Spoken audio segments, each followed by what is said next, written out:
Salam, kanalıma və videoma xoş gəlmisiniz.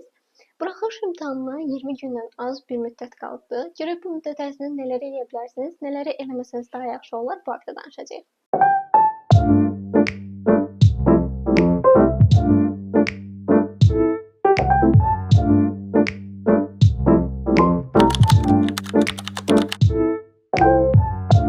Bəli, dəftərimə bütün qeydlərimi aldım. İndi görək nələr etsəniz bu müddət ərzində yaxşı olar, nələr etməsəniz daha yaxşı olar.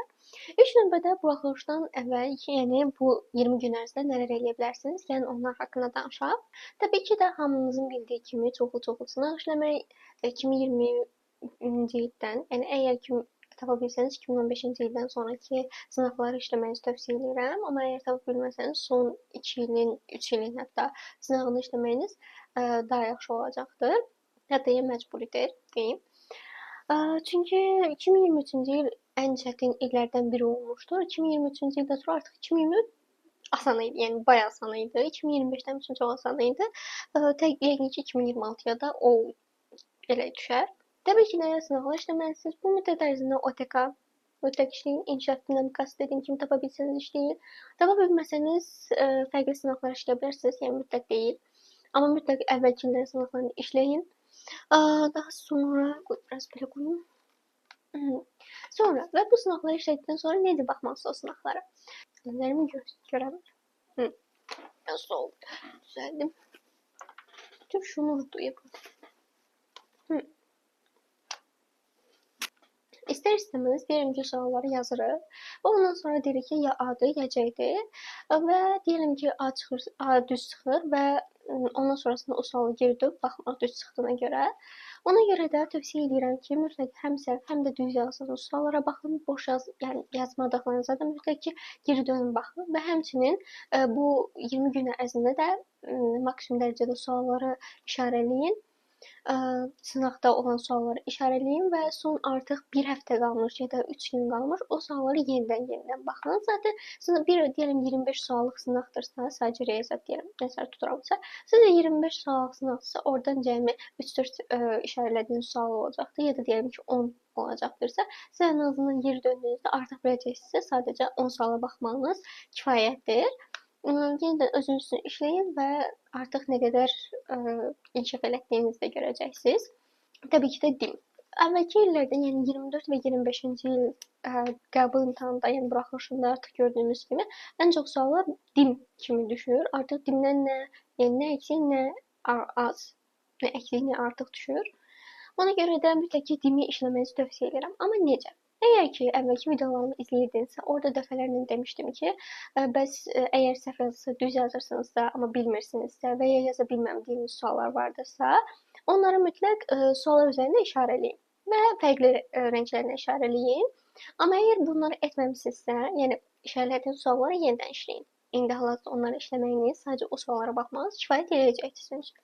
Amma əgər o sualları işarələməmisinizsə, tək cüt rəqəmləri yazmanız kifayət edəcək. Mütləq ki, dili çox yaxşı öyrənin, çox yaxşı təkrarlayın. Çünki dediyim kimi, yəni dim kimi düşür suallar. Həmçinin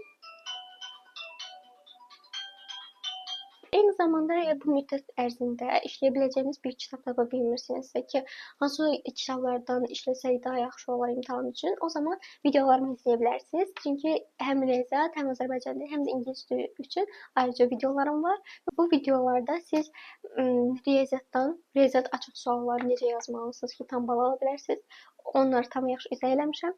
Həmçinin Azərbaycan dili mətnlərinin yazılış forması, həm də ingilis dilindən reading işləməyi də tamamilə göstərmişəm və bu videolardan sonra artıq istər-istəməz balınızın artdığını görəcəksiniz. Bəzi YouTube-da bəzi müəllimlər təkrar videoları paylaşır, xüsusilə ən məşhurlarından riyaziyyatdan Nicat Bağışzadə, Azərbaycan dilindən Natiq Vahidov, ingilis dilindən də NV Akademiyinin ingilis dili müəllimi vardı, onu izləyə bilərsiniz. Yəni qısa seriya kimi olan videolar da var, deyəsən 1 saatlıq videolar da vardı ki, hansı ki təkrar xarakterlidir. Bunları da izləsəniz sizin üçün çox müsbət olacaq. Çünki zaten eyni suallar orada. Yəni maksimum nə qədər fərqli bir sual verə bilərlər ki, maksimum məsələ ola bilər, KTT məsələsi ya da fərqli suallar ola bilər. Onlar da ki, yəni əgər bilirsinizsə, yəni çox vaxt 100% hədəfləyirsinizsə, onlar çox önəmlidir. Amma əgər məsələn 250 plus hədəfləyirsinizsə, bu tip sualları işləməklə, həm sınaqlar işləmək, həm də bu müəllimlərin videolarını izləmək də sizin üçün kifayət edəcək. Həmçinin videolarımda desəz, tam olaraq yazdığınız suallarda necə tam bal ala bilərsiniz, onları da öyrənə bilərsiniz. Bunlar sizin üçün tamamilə kifayət edə biləcək. Sadəcə sizin üçün ən əsas nələrdir, onları da deyim. Xüsusilə 250 plus hədəfləyən şagirdlər üçün biraz artıq həm çevrədən çox stres yaranır, çox təzyiq gəlir, həm müəllimlərdən, həm ailədən, həm istər-istəməz ətraf mühit, dostlar, abituriyentlər. Ona görə də bu müddət ərzində sizlər üçün daha da stresli ola bilər, xüsusilə son 15 gün, 10 gün. Və təbii ki də öz içimizdə o. Ən çətini məncə insanın öz içindəki yaratdığı stressdir. Bir sualı yazırdı ki, mən bunu yaza bilmədim ya da deyəlim ki, yorğundur, yazdığı sınaqda aşağı olub nəticəsi. Ona görə istər-istəməz deyir ki, mən bitdi, mən yaza bilməyəcəm. Bütün hədəflərim suya düşdü. Mən nə bilim, tibbi istəyirsə tibbi qazana bilməyəcəm, hüquq qazana bilməyəcəm. Amma ki, yəni bunların üstəsindən gəlmək üçün təbii ki də çətindir, ilk növbədə onu deyim. Amma ki, əgər bunun üzərindən gəlmək istəyirsinizsə, xüsusilə stresinizi atmaq istəyirsinizsə, sadəcə dərsə başlamadan əvvəl və ya bir boşluğunuz olduqda sadəcə 10 dəqiqə ayırıb bir dəftərə və yəni bir qələmlə də bütün hisslərinizi dəftərə yaza bilərsiniz. Yəni mütləq ki, yazdıqlarınızın mükəmməl olmasına ehtiyac yoxdur. Ki, zaten o heç kəs görməyəcək sizdən başqa. Və yəni yazın dəftərinizə. Bütün hisslərinizi boşaldın ki, bütün yəni yaşadığınız hər şeyi də yaza bilərsiniz. Ondan sonrasında artıq istəsəniz rahatladığınızı və elə bir ki, beyninizdə artıq o düşüncələrin olmadığını görəcəksiniz. Son günlər ərzində mən artıq dərs oxumağa istəsəmiz həvəsim olmur. Yəni həvəsim olur. Bilirsinizcə, elə bir həvəsim olur. Amma oxuyuram, ya fikrimi toplaya bilmirdim, ya istədiyim, yəni məhsuldarlığı ala bilmirdim. Ya sınaq işləyirdimsə çox səhv olurdu. Bəzən heç sınaq tamamlamaya belə həvəsim olmurdu da. Amma nələr elədim, onu deyim. İlk növbədə musiqini oxumaqdan çəkinməyin. Sevdiyiniz musiqiləri dinləyərək oxuyun. Bu öncəki videolarımda da qeyd eləmişdim, səhv eləmirəmsə ki, bəs mən musiqini əslində bir növ mükafat kimi verirdim özümə. Deyim, sadəcə dərs oxuyurdumsa mahnıya qulaq asa bilərdim. Dərs oxumurdumsa mahnılara qulaq asa bilməzdim. Sevdiyim mahnıları məhz dərs oxuyanda dinləyirdim. Xüsusilə son bir həftə qala blok fənlərinə getmədiyimizə görə o müddət ərzində adamın vaxtı daha çox olur. Düzdür, buraxılış əlavələrinə gedirdim, amma ki, yəni o qədər çox getmirdim. Daha çox özüm işləyirdim. Ona görə də daha çox vaxtım olurdu və heç oxumaq həvəsim olmayanda çox film izləyərək baxırdım. Amma bu biraz məni yavaşladırdı, düzdür. Amma əsas məqsədim sadəcə davam eləmək idi deyə o qədər çox diqqətə almırdım ki, yəni okey, mən yavaş işləyirəm. Əslində yəni işləyirəm. Amma fikrini toplaya bilirəm məncə. Arada bir səs istəyirsən. Çünki səs olmayanda istər-istəməz mən yəni məsələn bu gün hazırlıqda nələr oldu, hamısı beynimdən keçirdi ya da birbaşa artıq stresslər gəlirdi ki, mən yaza bilməsəm nə olar? Ya da buraxılışdan sonra nələr olacaqdı? Buraxılışda necə bal yığacağam? Buraxılış nəticəsi açıqlansa nə olacaq? Kimi beynimə fikirlər gəlirdi. Amma məndə qalandan sonra bunların hamısı gedirdi. Ən əsasını deyim. Ən əsası buydu ki, ardıcıllığınızı öyrənin. Bu nə deməkdir? Yəni ki, məsələn deyirəm ki, bilirsiniz ki, Azərbaycan kitabçada belədir ki, ingilis dili, Azərbaycan dili və riyaziyyat. Amma ki, bəzən olur ki, məsələn deyirəm ki, siz riyaziyyatda işləyənə qədər artıq o qədər yorulmuş olursunuz ki, riyaziyyatda çox sadə mexanik şeyləri səhv yazırsınız. Bu zaman məsələn, əgər vaxtınız varsa ki, evdə də artıq 3 fənli sınaq işləyirsinizsə, bu zaman tövsiyə edərdim ki, məsələn, ardıcıllığınızı dəyişərək işləyin. Məsələn, deyim ki, birinci ingilis dilinin dinləməsini oxuyun, sonra riyaziyyatı işləyin, sonra Azərbaycan dilinə dönün, sonra ingilis dilini bitirin. Bu biraz ilk başda qarışıq görünə bilər, amma ki, zamanla siz alışacaqsınız və görəcəksiniz ki, əslində hansı ardıcıllıqla işləsəniz, o zaman daha yüksək nəticəniz olur, həmçinin daha az yorulursunuz. Bunu tapdıqdan sonra əslində bir növ daha rahat olacaqdır. İmtahanda da artıq həm yüksək nəticə yığmaq, həm suallarınızı təkrar-təkrar qayıda bilmək vaxtınız olacaq, həm də ki, daha az yorulmuş olacaqsınız. Yəni bunu mütləq ki, tapmağa önəm verin. Kitabçadakı ardıcıllıqla gedə bilərsiniz təbii ki də, yəni bu sizdən asılıdır. Gələk ən əsas nöqtəyə. İmtahandan bir gün əvvəl nələr eləməlisiniz? İmtahandan bir gün əvvəl ümumiyyətlə dərs oxumayın. Bunu mənim hazırlıq yoldaşlarımdan çoxu deyirdi ki, bəs mən bir gün əvvəl dərs oxumasam, hər şeyi unudacağam. Hər şey deməsəm də deyir ki, unutduqlarım olacaq, amma ki, elə bir şey yoxdur. Bir gün dərs oxumamaqla hər şeyi unudum, elə bir şey yoxdur. Ona görə rahat olun, heç bir şey yadınızdan çıxmayacaq. Əksinə dərs oxuyanda gəlin ki, bilirəm ki, sabah imtahanımdır və mən dərs oxuyuramsa, həm o panik olur, həm də oxuduğum hər şeyi elə biləcəm ki, mən bilmirəm. Yəni oxuyuram, elə biləcəm ki, ay, mən belə bilmirdim, mən belə bilmirdim və hər şey qarışacaqdır. Ona görə tövsiyə edirəm ki, oxumayın. Yəni son bir gün qalıb heç bir şey oxumayın. Çünki sizi çox çaşdıracaq, çox yoracaq və çox stressə salacaqdır. Yəni bir 2 gün əvvəldən artıq bitirmiş olun məktəbə getməyi. Böyük ehtimal ki, artıq bir həftə əvvəldən məktəblər açıqlanır ki, siz hansı məktəbdə imtahan verəcəksiniz. Mütləq ki, bir gün əvvəldən gedin o məktəbi görün.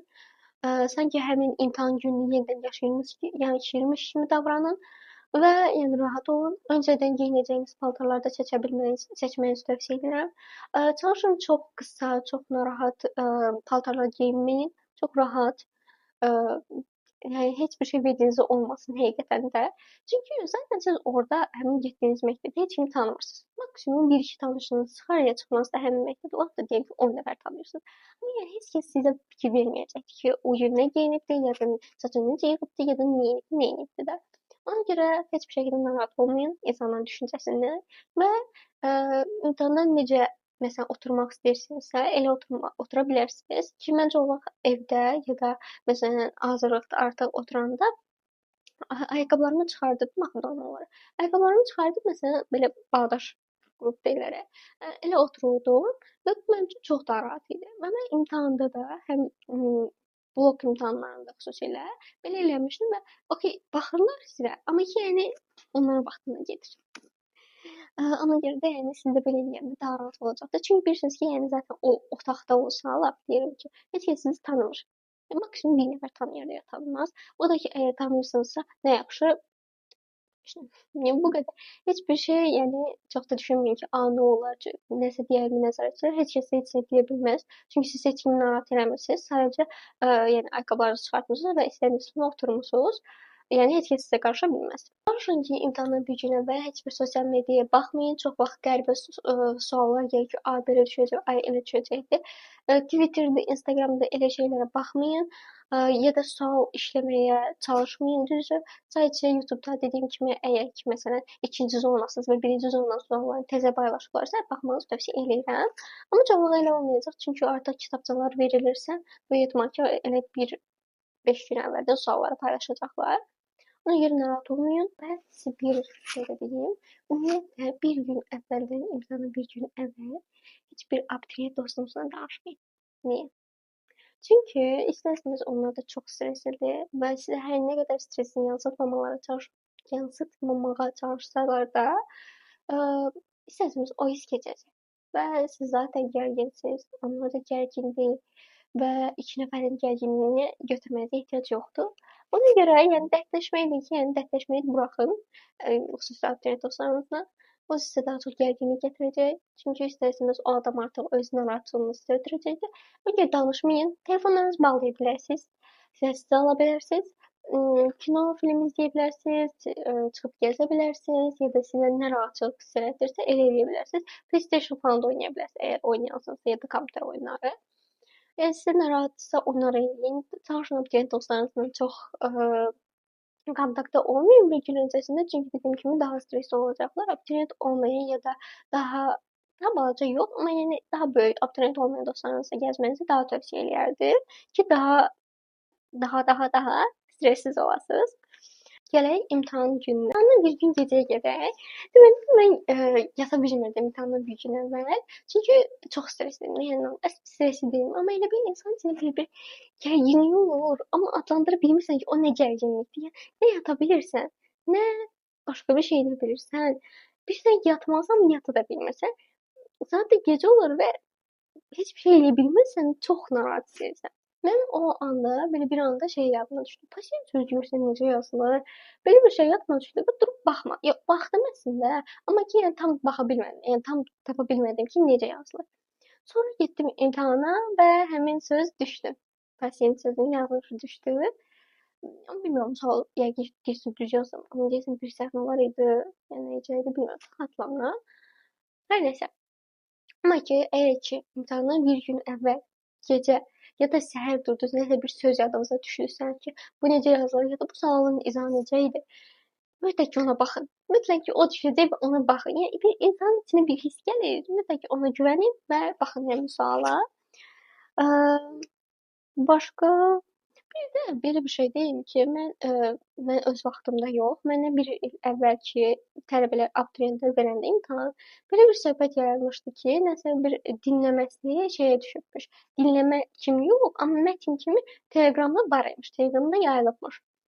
Ona görə şey ediblərmiş, həmin o mesajı görən adamlar gedib 100% yazıblarmış. Əgər ki, belə bir şey ola bilər bu ildə yenə, yəni təbii ki, ola bilər deməyin, amma indi bəxtdir də, əgər ki, bəxtinizdə varsa görərsiniz onu. Ona görə belə bir tez Telegramda rəsmi kanal, rəsmi yox, amma məsələn bəzi kanallar olur ki, bu kimi suallar paylaşır ki, imtahanda düşə bilər. Bu məsələn imtahanda düşə bilər kimi suallar paylaşırlar. Bu təbii ki, də rəsmi deyil, qeyri-rəsmi şeylərdir. Bu sadəcə yəni düşünür ki, buna düşə bilər. Elə şeylər, elə kanalları mütləq izləyin və bir gün öncəsində yəni səhifə duranda tez yoxlayın görək həqiqətən elə suallar var ya yoxdur. İndi şansınıza düşsə düşə bilər. Mütləq ki, dediyim kimi rahat paltar geyinin. Çox qəşəng geyinməyə önəm verməyin. Nə gəldi geyinin. Amma çox rahat geyinməyə fikir verin. Yəni əgər ki, şalvar da rahat istəyirsə şalvar geyinin, hoodie də rahat istəyirsə hoodie geyinin. Yəni nə rahatsa onu geyinin. Saçlarınızı da tövsiyə eləyərəm ki, yığın. Çünki saç açıq olanda belə adam narahat olur. Su butulkasında bilmirəm o bir qayda bizdə də var ya yoxdur, amma ki kağızını deyəsən cırmalıyıq. O bilmirəm sizdə də var ya yoxdur, amma mən cırmışdım. Və ən əsası da çox su içməyin imtahanda. Çünki imtahan başladı, artıq siz otaqdan çıxa bilməzsiniz. Yəni ayaqla təcili getsəniz, siz artıq çıxsanız qayıda bilməyəcəksiniz. Ona görə tövsiyə edirəm ki, imtahan anında və ya səhər çox da su içməyin. Susuz da qalmayın, yəni su çox da içməyin. Və imtahandan bir az öncəsində mütləq ayaqlarınızı getməyi tövsiyə edirəm. Yəni dediyim kimi çətin bir vəziyyətdə olmayasınız deyə. Oturmağı dedim, istədiyiniz kimi rahatca oturun. Əgər ki, yəni orada məsələn siz heç kəs narahat eləmirsinizsə, ikizlər də tək-tək otururlar. Heç kəs narahat eləmirsinizsə, heç bir köçürmə halı yaratmırsınızsa, yəni heç kəs sizə heç bir şey deyə bilməz. Nəzarətçi barəsində narahat olmayın, yəni. Ki desə ki, düz otur, sən də ayaq salarsan, düz oturarsan, yəni. Maksimumda nə ola bilər? Su çox içməyin. Bir də ən önəmlisi bunu deyim.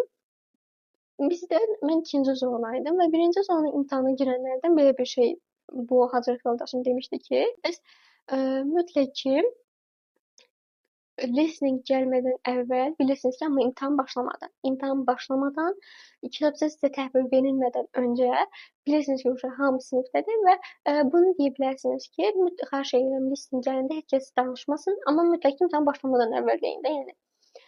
Bunu deyə bilərsiniz ki, o zaman uşaq hamı biləcək ki, yəni sakit olmaq lazımdır. Çünki çox vaxt adam nə bilim kimsə öskürür, kimsə asqırır. Asqırma okey, amma kimsə öskürür, kimsə burnunu təmizləyir. Ya da nə bilim kağızı çevirir. Yəni bu kimi halların yaşanmaması üçün öncədən xahiş edə bilərsiniz, amma dediyim kimi mütləq diqqət yetirin, imtahan başlamamış olsun. Yoxsa imtahana çıxarlarsınız imtahan başlayandan sonra deyəndən sonra. Başqa verəcəyim tövsiyələr karandaşlarınızı mütləq ki, əgər karandaş aparın, karandaşa icazə var bu arada, karandaşla yaza bilərsiniz.